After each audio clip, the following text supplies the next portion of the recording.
establish the season learning sample. Show your iPad recipes during holidays or harvest. Yung pick. Chip ba yung pick? Pick. Number 4 is the communicate your connection with your customers or online followers. Join groups, forums, projects, or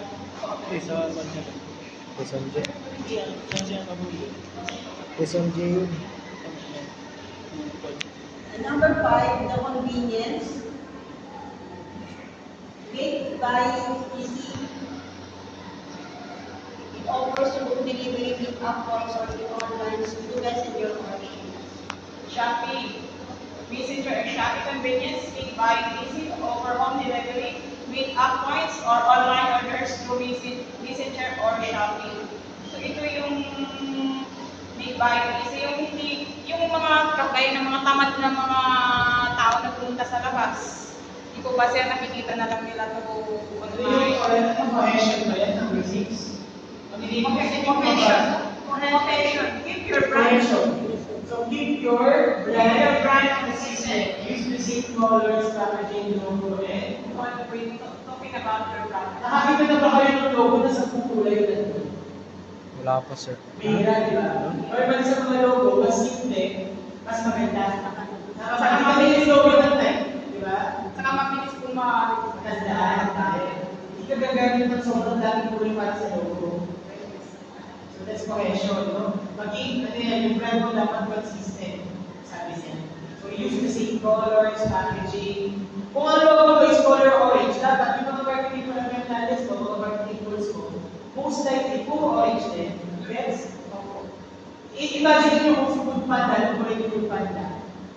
Di ba pink and white? Yes, sir. O tapos kung makita mo yung rider na consort green, matatandaan mo ba para recognize mo Food Panda? Yes, sir. Maisip mo, grab yun. Kasi green siya, tama ba? So dapat may consistency din. Number 7, conversion. Turn interested people into buyers. Example. Offer promos or discounts to make them try your equipment for the first time. Conversion, turn interested. Yun nga, halimbawa kung mag-offer po tayo ng discount. Tapos magbigay tayo ng Kasi ang totoo niyan, ang daming interested people, no? Dun sa product mo, pero hindi mo na-convert na maging value mo kasi maraming actors din yung mga yun. So dapat ma-convert mo yung mga tao na yun na maging value mo at customer mo. bigay tayo ng promo kaya discount. Yes. Tapos dapat siyempre, pagkatibalahan din yung business mo. No? Yung physical evidence na doon, kaya dapat talaga nila natin sa business against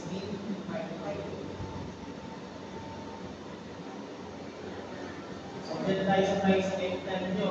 Ang farmer's price is 15, bibenta nila 30 pesos, so doble ang kita nyo agad. No? The farmer's price is 15 per kilo and selling in the market for 10.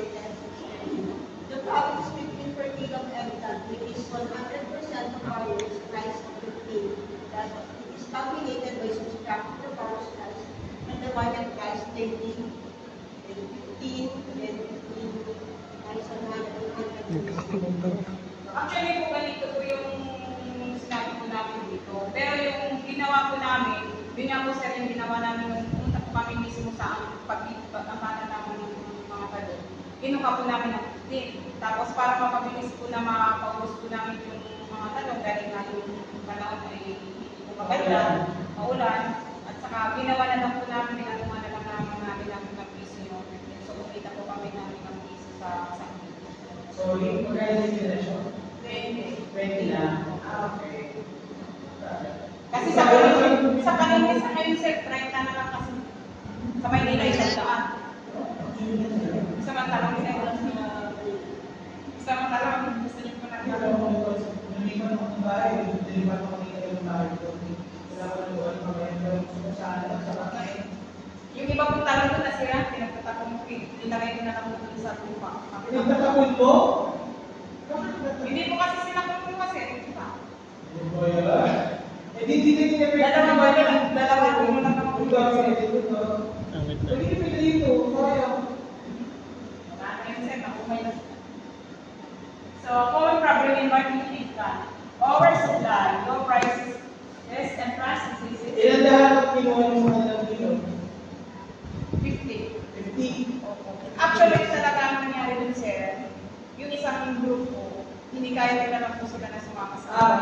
Kasi, actually, ginawa na namin yung ilang days na nagtatanto kami.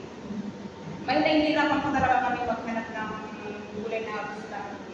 Kahit, which is naman sila, kahit sabi ko, ganito na lang. Kaya hindi ko namin kagad nagagawa yung PowerPoint po namin. Kasi sabi ko sa kanila, habulin po namin muna yung pagtitinda, yung tantalon, yung bukid na pagkukuha na natin ng gulay. Kasi mahisa ngayon makita. Saka, Pero mga daddies, out of 50 kilos, may 2 kilo po na lugi. Hindi ka nag-e-effect yung marketing nyo. Kaya nga dapat meron tayo ng pwede bigyan. Ano gagawin sa mga nalila? Hindi pwede ko i-pwede na ng talong na. Diba? Ibenta nyo lang na ito na. Gagawin ko sa akin, gagawin na sila. Kung negosyo ko rin, mag-iinayan ka. Diba? actually, kung kunin yun ng kumari ko, nakalimutan niya po sila. Kaya nakalimutan niya po. Eh, hindi naman na naman makain kasi yan ay pag-iis na kami kumain ng tapo. Pag hintay ko sa kanila, lugaw na sila na. Ibenta nyo sa mga pare ko na. Kasi ibang tao ko na.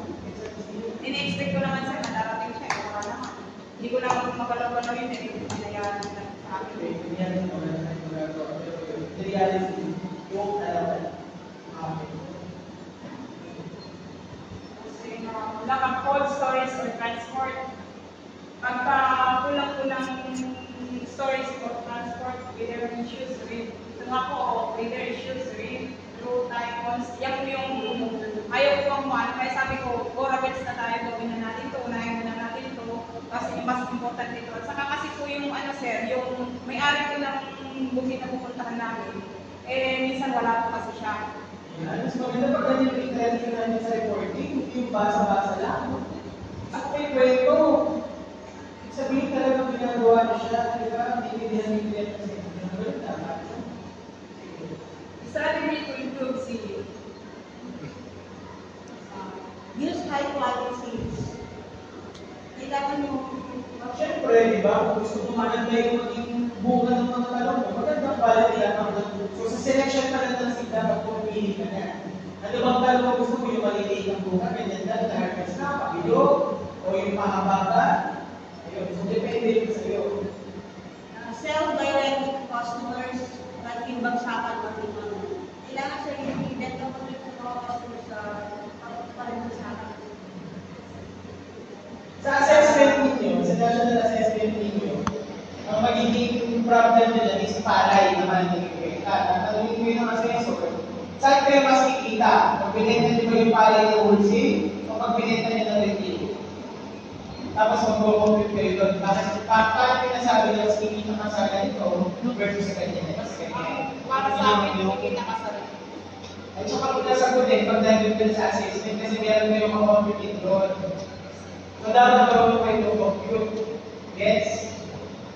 Kasi pag di ko siya magaling dapat sa math, kahit yung basic math lang, plus minus multiplication division. Don't worry, kasi may calculator naman doon. So, yun lang, ang problema, kapag hindi ka marunong mag-compute, kung paano makikita. Yun ka magkakaproblema ko. The important objectives. And promote on Facebook, TikTok, and not products. At balance. Pwede pala natin gawin chips. O kaya videos, yung ano.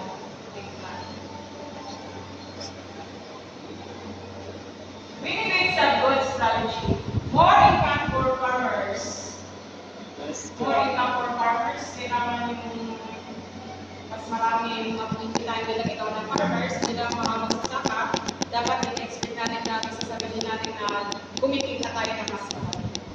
Pero maganda yung strategy mo, yun yung maganda. pero ang pagkakakuan lang kasi dun sir, minsan kasi bilang ikaw yung bilang halimbawa ako yung nagtatanim. Ang minsan ang nakakasakit lang sa loob dun sir. Yung bilang ako yung nagtanim, ititipla ko sa kanila, pipilitin niya kung kunin sa akin ang mura. So ako naman, no choice ako kanito, kailangan ko ma-dispose yung paninda ko kasi masisira, gano'n, ibibigay ko na lang ng mura sa kanya.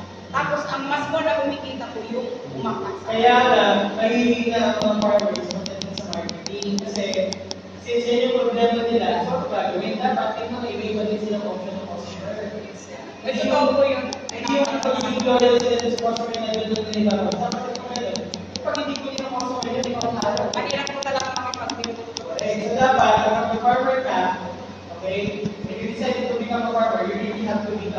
may good marketer din. Yes, sir.